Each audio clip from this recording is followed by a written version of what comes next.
কষা মাংসের স্বাদে কাঁচকলার এই রেসিপি একবার রান্না করে দেখুন, যার স্বাদ এবং গন্ধে অতুলনীয়। তার জন্য কি কি লাগবে একবার একটু দেখে নিন। আমি এখানে বড় সাইজে দুটো কাঁচকলা আর 4টে ডিম নিয়েছি। এবার গ্যাসের উপর একটা কড়াই বসিয়ে 2 গ্লাসের একটু বেশি জল দিয়ে ডিম আর কাঁচকলাগুলোকে আমি সেদ্ধ করে নেব। কাঁচকলাগুলোকে আমি দুভাগ করে নিয়েছি। এবার আমি ফুটে উঠলে একটা ঢাকনা দিয়ে ঢেকে দেব। এবার আমি একটা ঢাকনা দিয়ে ঢেকে দিচ্ছি। অন্যদিকে একটা মশলা তৈরি করে নিচ্ছি। আমি এখানে 4টে পেঁয়াজ, কয়েকটা শুকনো লঙ্কা, 2 টুকরো আদা, 10-12 কোয়া রসুন আর বড় সাইজের একটা টমেটো নিয়েছি। প্রথমে আমি শুকনো লঙ্কা, আদা, রসুনটাকে আমি বেটে নেব। আমি এখানে শুকনো লঙ্কা দিয়েছি, আপনারা চাইলে এখানে কাঁচা লঙ্কা ব্যবহার করতে পারেন।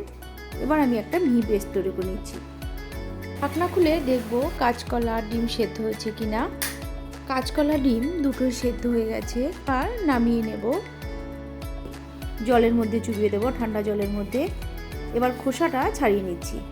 কাঁচকলা আর ডিম দুটোর খোসা ছাড়িয়ে অন্য একটা পাত্রে রাখছি।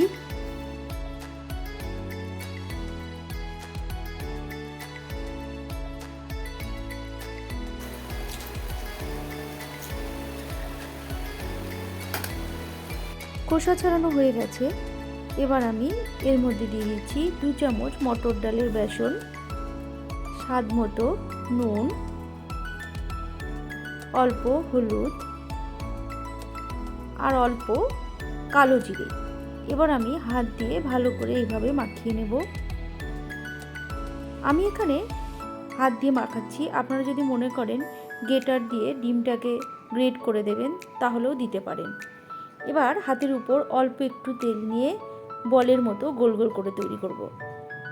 এই দেখুন, এইভাবেই সবগুলো আমি বলের আকারে তৈরি করছি। অন্যদিকে গ্যাসের উপর একটা কড়াই বসিয়েছি। কড়াই গরম হলে পরিমাণ মতো তেল দিয়ে দিলাম। আমি এখানে রাইস ব্র্যান অয়েল দিলাম। আপনারা এখানে সরষের তেল দিয়েও এই রান্নাটা করতে পারবেন। এবার এই বলগুলো আস্তে আস্তে ছেড়ে দেব। এই সময় গ্যাসের আঁচটা কিন্তু একদম কমিয়ে রাখবেন, না হলে তেল ছিটকে গায়ে যেতে পারে বা হাতে পায়ে লাগতে পারে। এবার আমি গ্যাসের আঁচটা মাঝারি করে দিলাম। 2 মিনিট পরে খুন্তি দিয়ে আস্তে আস্তে এটাকে আমি উল্টে দেবো। প্রথম দিকে কিন্তু একটু ধীরে ধীরেই এটাকে উল্টাতে হবে, না হলে ভেঙে যাবে। একবার উল্টানো হয়ে গেলে তারপরে কিন্তু আর ভাঙবে না, তখন শক্ত হয়ে যাবে। এই দেখুন, উল্টে দিলাম। আবারও 2 মিনিট পরে উল্টে দেবো। এইভাবে আমি একটু লালচে করে ভেজে নেব।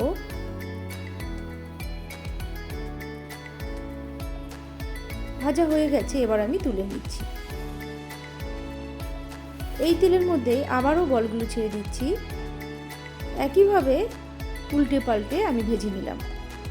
গ্যাসের উপর একটা কড়াই বসিয়ে পরিমাণ মতো তেল দিলাম আর দিলাম 1/2 চামচের একটু কম কালো জিরে।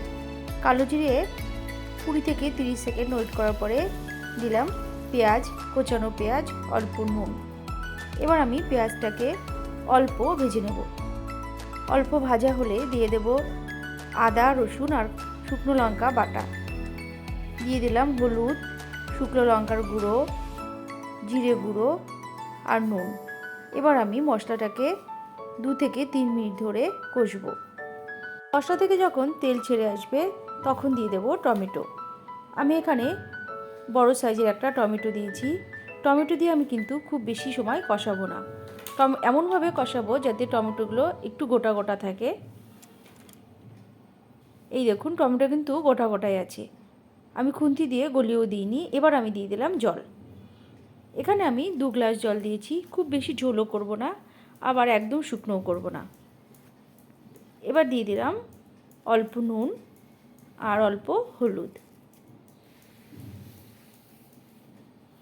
এবার আমি ফুটতে দেব। 2 থেকে 3 মিনিট ধরে আমি ফোটাবো।